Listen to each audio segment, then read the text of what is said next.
the break of the day, the cocks were a-crowing, and the farmer did say, "Come rise, my good fellows, rise up with goodwill, for your horses want something their bellies to fill." When 4 o'clock comes round, and up we do rise, and into the stable we merrily fly. With a rubbing and a scrubbing, I'll swear and I'll vow that we're all jolly fellows that follow the plough.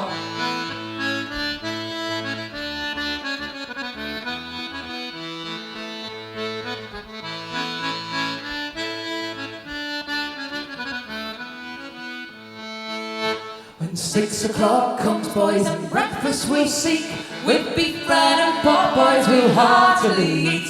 With a piece in our pocket, I'll swear and I'll vow that we're all jolly fellows that follow the plough.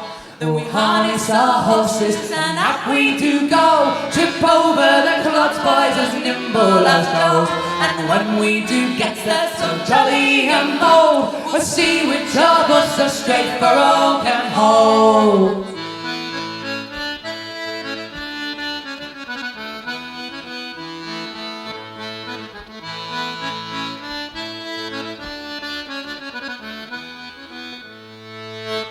The master came riding, and thus he did say, "What have you been doing this very long day? You've not ploughed your acre, I swear and I'll vow that you're all idle fellows, just follow the plough."